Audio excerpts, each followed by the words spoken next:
Well, the premise of the latest play being presented by the University of Manitoba's Department of English, Theatre, Film, and Media Studies program is simple. Our country's good. That's also the title of the play that they are presenting by Timberlake Wertenbaker next week at the John J. Conklin Theatre.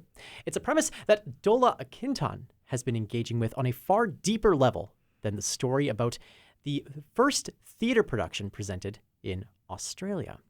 Dola came to Canada from Nigeria and knows how the power of story can transform people's lives. We have Dola Atkintan live with us in the Classic 107 studios. Good morning to you, Dola. Hi, good morning. Hi. We're also joined by Bill Kerr, the director of Our Country's Good. Nice to see you as well, Bill. Good morning. So maybe before we dive into talking about the play properly, Dola, I want to hear a bit more about your story and how you first came to be involved in theater.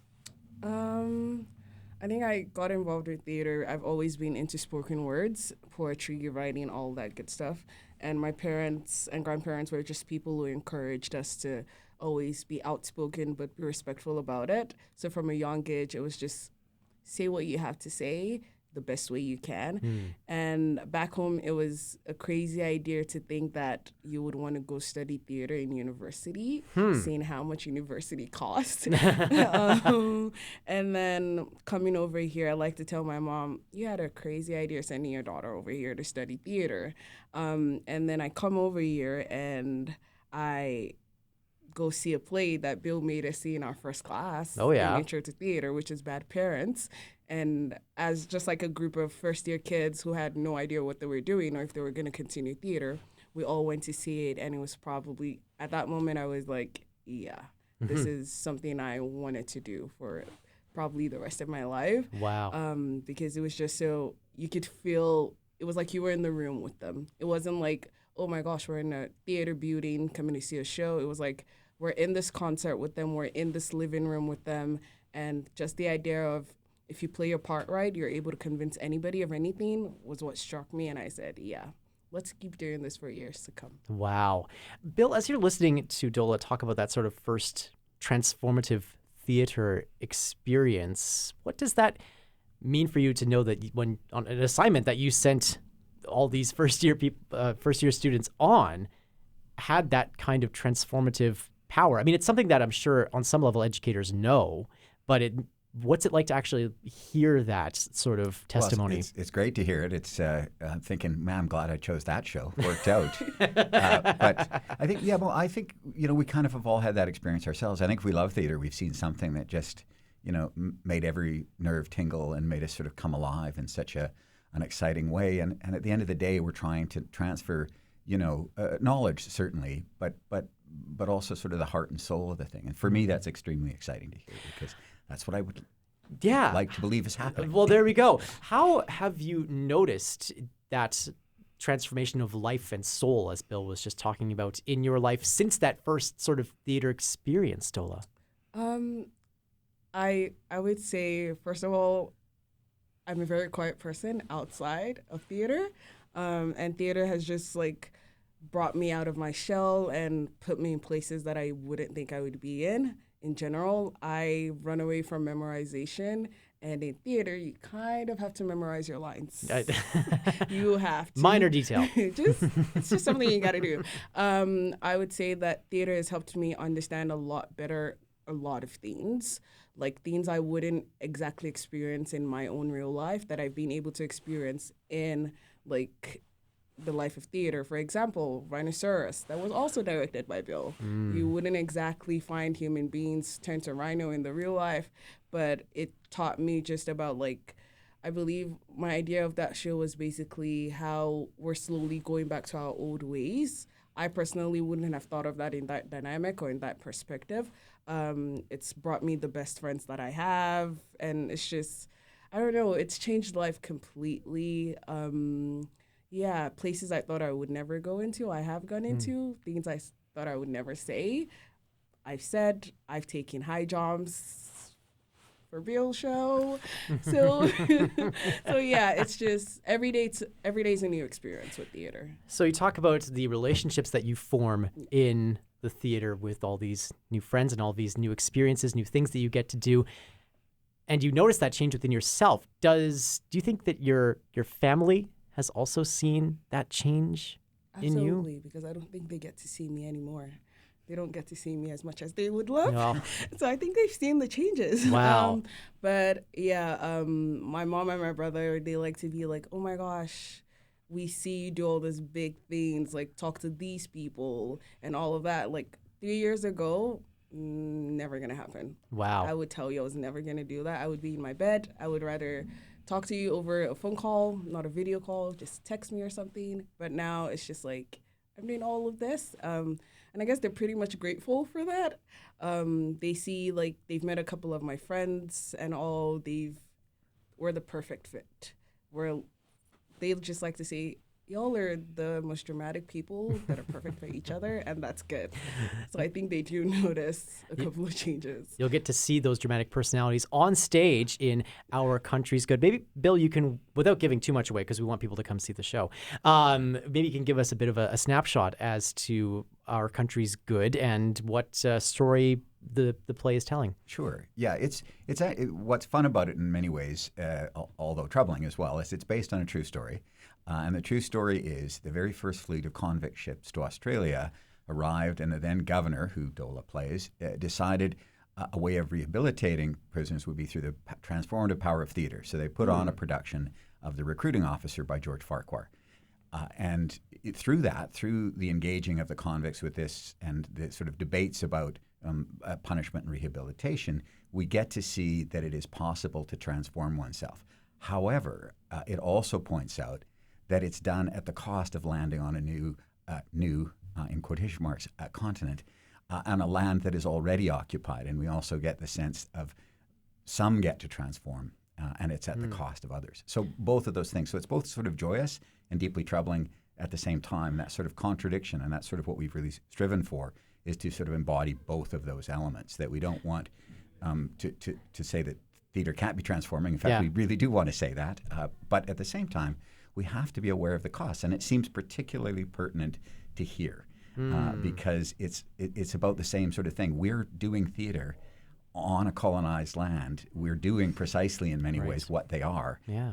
And of course, what we all need to be aware of and dedicate ourselves to is to fixing or to reconciling that injustice. You know, the play in many ways is about transformation and justice for certain characters, but other peoples are not getting to partake in it. It's so interesting, the dynamic that then presents you, Dola, in the role of the governor who has this idea to use theater as a means of rehabilitation and transformation, a transformation that you've been describing as something that has occurred in your own life. But now, what's it like to portray the governor and have this, and really evangelize, for lack of a better word, this transformative power of theater that also has this negative connotation in it?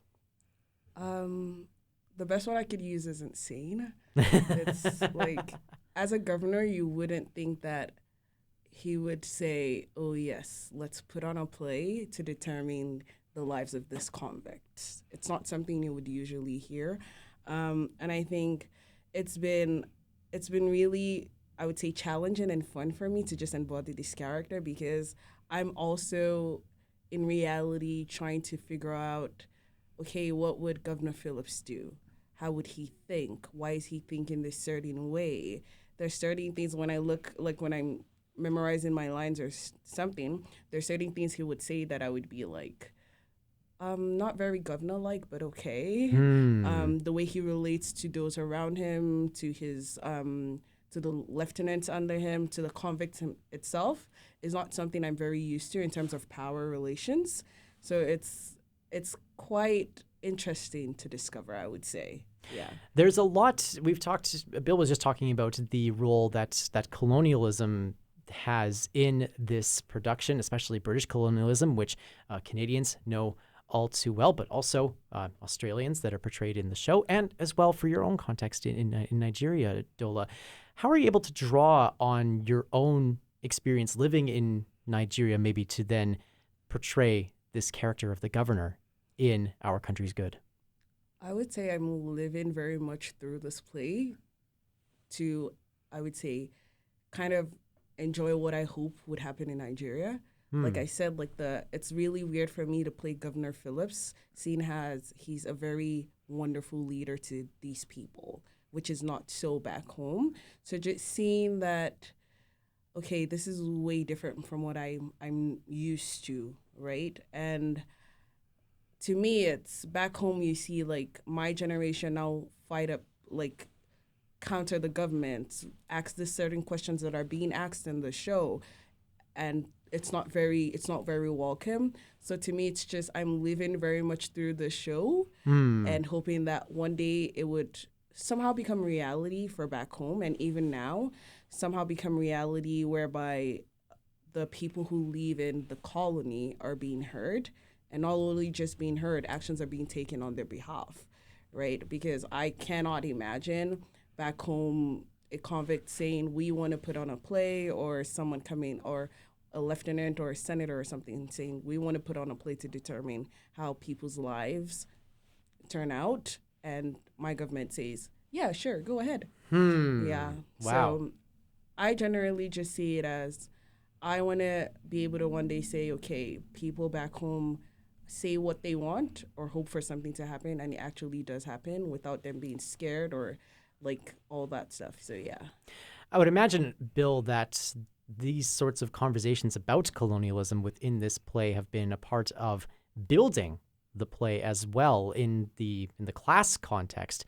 What have those conversations been like, and how have they shaped the production as a whole? Yeah, very much so is the answer, first of all. And we've had some difficult conversations, and I think these conversations have been uncomfortable, as they ought to be. There's a language in the play that we've debated quite closely. We thought, should these words be said or not? They're contextual and correct. So there's a bit of I'll give a bit of a content warning about the use of language. But we came to, as a group, to decisions about what to include and how to phrase it and which characters do it. I mean, one of the things is the characters that usually have troubling language are the other side of British colonialism, because the governor is sort of a more progressive character, but there are some very regressive characters as well who show sort of the brutal side of colonialism in the play. And even then, I think even the debate about the progressive and the brutal, there is still both, even Phillips for all his enlightenment, and it's sort of set in the Enlightenment in terms of thinking, is they both have they all maintain the same blindness. So either we will be beneficent colonialists or maleficent, but we're still going to control. Right? We're going to protect or punish, but control is at the heart of both. So it's kind of what I kind of like about is this exact idea that it's he wants to transform, but he also doesn't see that there's a greater letting go of power that needs to happen for that next transformation to take place. So either participating in this sort of systemic colonialism versus a like very brutal sort of subjective more overt versus more overt versus systemic. Absolutely. That's exactly the right way to think about it. Dola, how do you think being a part of this production has continued that sort of change that you've seen in yourself since you've been a part of the theater community? I am more relaxed. And that says a lot. That says a lot, seen as the couple of weeks we've had, or I personally had so far. But I've been more relaxed. I think it goes to the fact that you have a director who's always listening to the cast and crew that he has around him. We're never really afraid to say, Bill, this is the idea we have for our characters. This is how we think this would go for our characters. And I think that contributes to the fact that everyone's just having a great time in general. But so far, so good. It's been an amazing experience. This is the very first character that I would say, when Bill asked us what characters I wanted to play, I jokingly just said a challenging character. He believed me, and here I am. I would say it's just been an interesting process so far, especially doing it with people that genuinely enjoy theater as well as you do.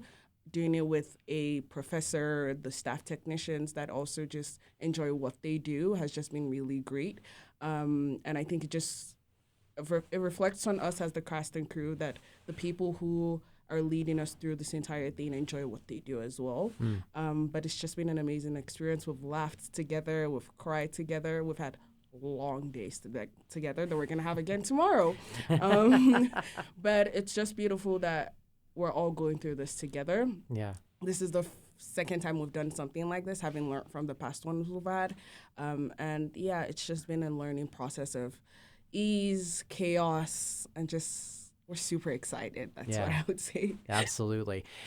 Bill, as somebody who shares these productions with students in the hope that they are changed, to talk about that sort of first experience with theater that you had, Dola, how do you hope that the audience that comes to see Our Country's Good is changed? It's a great question. I think maybe in some ways it's like one of Dola's lines as the governor, which is the governor talking about the possibility of theater as transformative, as just like a diagram in the sand that may show the way. So I think with all theater, the first thing we want to do is sort of get that emotional, that visceral connection, that laughing, crying, through chaos, through ease. So I think I certainly want the audience to be both engaged, enthralled. I want them to find it funny, and then I want them to be challenged and find it hard. I want that discomfort. So I want them to take, I think this play in many ways is a journey, and there's this notion that it is a journey, literally in many ways. And so I want them to take that journey and hopefully to come away, thinking about it and talking about it. And, I say part of the process for me has been we've engaged in some genuinely uncomfortable conversations. And I think that we all need to engage in genuinely uncomfortable conversations. So maybe this can cause both fun, because it's really funny at times, and we've laughed a lot, but then also, definitely discomfort, because it's part of the ongoing conversation we need to be having. Audiences can be a part of that conversation starting on April the 2nd, and it goes until April the 5th at the Jack J. Conklin Theatre at the University of Manitoba. For showtimes and more information about how to get tickets, you can head over to our website, classic107.com, and the Classic 107 app. Dola Atkintan and Bill Kerr, thank you so much for joining us in the Classic 107 studios to tell us more about this incredible play. Thank you. Been a pleasure.